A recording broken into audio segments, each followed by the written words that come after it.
Where is my gracious lord of Canterbury? Not here in presence. Send for him, good uncle. Shall we call the ambassador, my liege? Not yet, my cousin. We would be resolved before we hear him of some things of weight that task our thoughts concerning us and France. God and his angels guard your sacred throne and make you long become it. Sure, we thank you.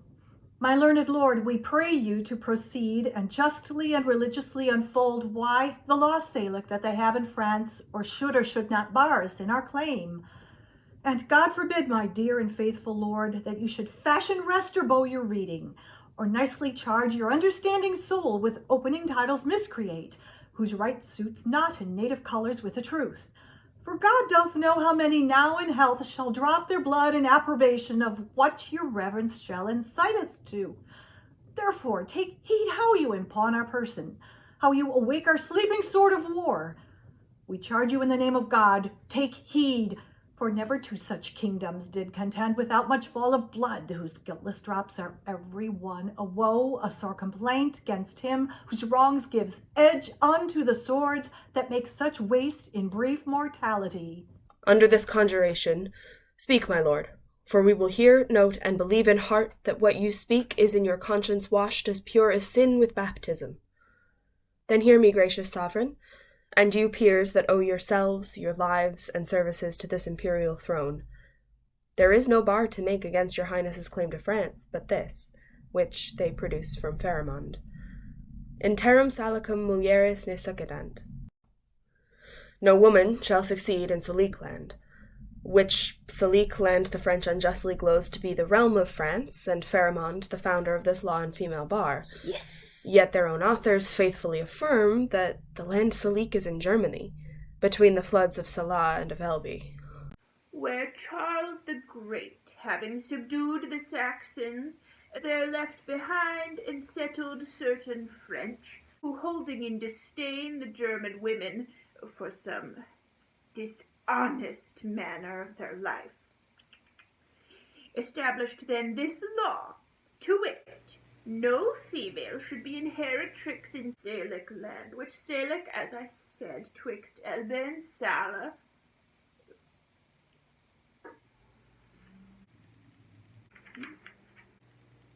is at this day in Germany called Myset. Then doth it well appear the Salic law was not devised for the realm of France, nor did the French possess the Salic land until 421 years after defunction of King Pharamond, idly supposed the founder of this law, who died within the year of our redemption, 426, and Charles the Great subdued the Saxons and did seat the French beyond the river Salah in the year 805. Besides, their writers say, King Pepin, which deposed Kilderic, did as heir general, being descended of Blithild, which was daughter to King Clothair, make claim and title to the crown of France. Hugh Capet also, who usurped the crown of Charles the Duke of Lorraine, sole heir male of the true line and stock of Charles the Great, to find his title with some shows of truth, though in pure truth it was corrupt and naught, conveyed himself as heir to the Lady Lingar, daughter to Charlemagne, who was the son to Louis the Emperor, and Louis the son of Charles the Great. Also King Louis the Tenth, who was sole heir to the usurper Capet, could not keep quiet in his conscience, wearing the crown of France, till satisfied that fair Queen Isabel, his grandmother, was lineal of the Lady Ermengarde, daughter to Charles the foresaid Duke of Lorraine. By the which marriage the line of Charles the Great was reunited to the crown of France, so that, as clear as the summer sun, King Pepin's title and Hugh Capet's claim, King Louis's satisfaction all appear to hold the right and title of the female. So do the kings of France unto this day. Howbeit, they would not hold up this salique law to bar your highness claiming from the female, and rather choose to hide them in a net than apply their crooked titles, usurped from you and your progeny. May I with right and conscience make the sin upon my head, dread sovereign, for in the book of Numbers it is writ, when the man dies, let the inheritance descend unto the daughter. Gracious Lord, stand for your own. Unwind your bloody flag. Look back into your mighty ancestors. Go, my dread Lord, to your great-grandsire's tomb from whom you claim. Invoke his warlike spirit and your great uncle's, Edward the Black Prince, who on the French ground played a tragedy, making defeat on the full power of France, whilst his most mighty father on a hill stood smiling to behold his lion's whelp, forged in blood of French nobility. O noble English, that could entertain with half their forces the full pride of France, and let another half stand laughing by, all out of work and cold for action. Awake remembrance of these valiant dead, and with their puissant arm renew their feats. You are their heir, you sit upon their throne. The blood and courage that renowned them runs in your veins, and my thrice puissant liege is in the very May morn of his youth, ripe for exploits and mighty enterprises. Your brother kings and monarchs of the earth do all expect that you should rouse yourself, as did the former lions of your blood. They know your grace hath cause, and means, and might. So hath your highness.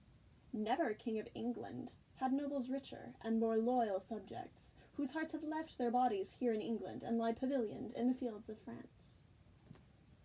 O let their bodies follow, my dear liege, with blood and sword and fire to win your right, in aid whereof we, of the spirituality, will raise your highness such a mighty sum as never did the clergy at one time bring in to any of your ancestors.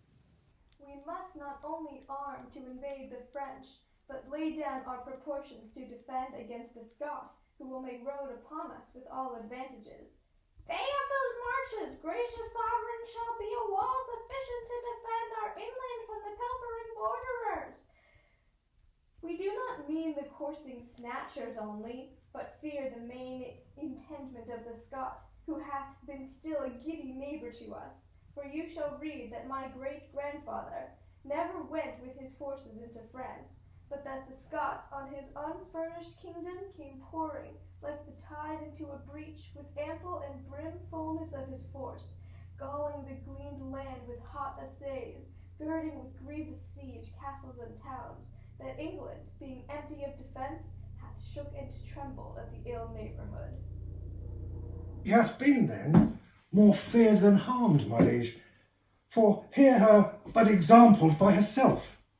When all her chivalry hath been in France, and she, a mourning widow of hers, she hath herself not only well defended, but taken and impounded as a stray the King of Scots, whom she did send to France to fill King Edward's fame with prisoner kings, and make her chronicle as rich with praise as is the ooze and bottom of the sea, with sunken wreck and sunless treasuries. There's a saying, very old and true, if trust you will France win, then with Scotland first begin.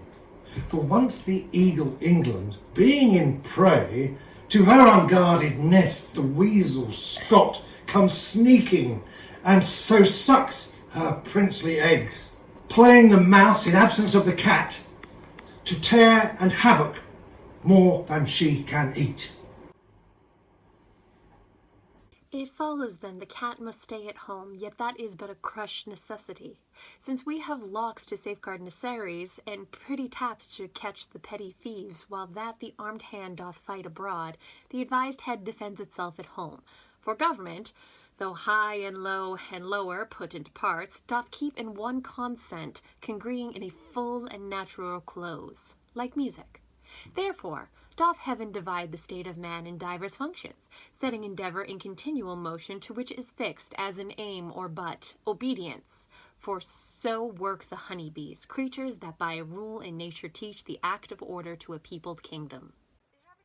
Officers of sorts, or some, like magistrates, correct at home, others, like merchants, venture trade abroad, others, like soldiers, armed in their stings, make boot upon the summer's velvet buds, which pillage they with merry march bring home to the tent royale of their emperor, who, busied in his majesty, surveys the singing masons building roofs of gold, the civil citizens kneading up the honey, the poor mechanic porters crowding in, their heavy burdens at his narrow gate, the sad-eyed justice, the surly hum, delivering o'er to executors pale, the lazy yawning drone. I this infer, that many things, having full reference to one consent, may work continuously.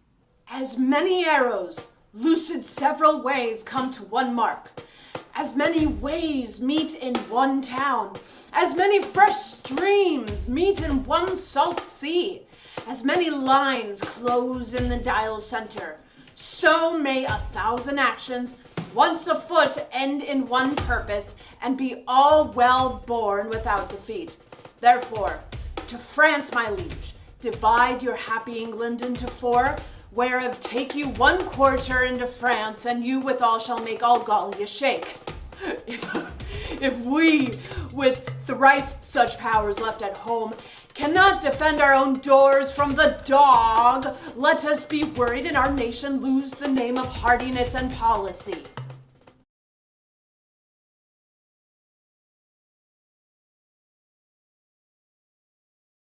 Now are we well resolved, and by God's help, and yours, the noble sinews of our power, France being ours, will bend it to our awe, or break it all to pieces. Or there will sit, ruling in a large and ample empery over France and all her almost kingly dukedoms. Or lay these bones in an unworthy urn, tombless with no remembrance over them. Either our history shall with full mouth speak freely of our acts, or else our graves, like Turkish mute, shall have a tongueless mouth, not worshipped with a waxen epitaph. Now are we well prepared to know the pleasure of our fair cousin Dauphin, for we hear your greeting is from him, not the king. May it please your majesty to give us leave, freely to render what we have in charge. Or shall we show you sparingly what we have far off, the Dauphin's meaning in our embassy?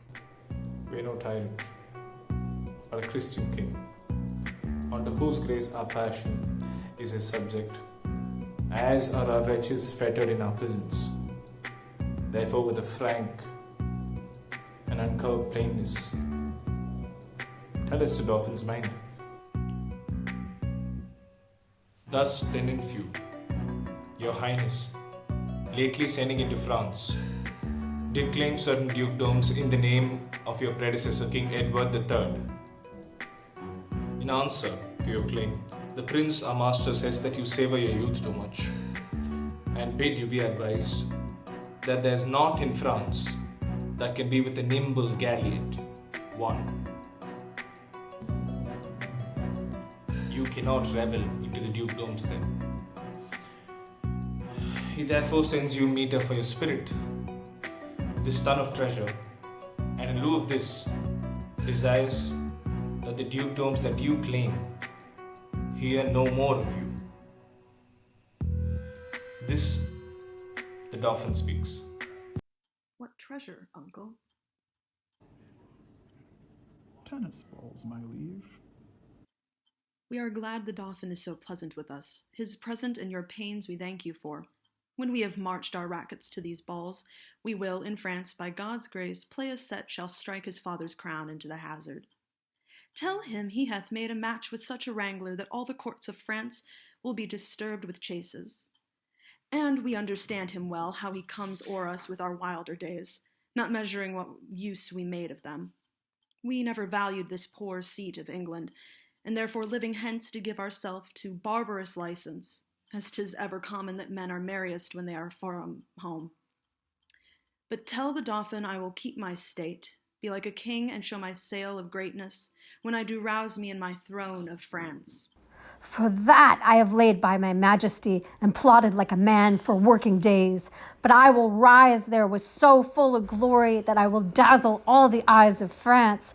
Yea, strike the Dauphin blind to look on us, and tell the pleasant prince this mock of his hath turned his balls to gunstones, and his soul shall stand sore charged for the wasteful vengeance that shall fly with them. For many 1,000 widows shall this his mock out of their dear husbands, mock mothers from their sons, mock castles down, and some are yet ungotten and unborn, that shall have cause to curse the Dauphin's scorn. But this lies all within the will of God, to whom I do appeal, and in whose name tell you the Dauphin I am coming on, to venge me as I may, and to put forth my rightful hand in a well-hallowed cause. So get you hence in peace, and tell the Dauphin his jest will savour but of shallow wit, when thousands weep more than did laugh at it. Convey them with safe conduct. Fare you well. This was a merry message. We hope to make the sender blush at it. Therefore, my lords, omit no happy hour that may give furtherance to our expedition. For we have now no thought in us but France, save those to God that run before our business. Therefore, let our proportions for these wars be soon collected, and all things thought upon that may with reasonable swiftness add more feathers to our wings. For God before, we'll chide this Dauphin at his father's door. Therefore, let every man now task his thought, that this fair action may on foot be brought,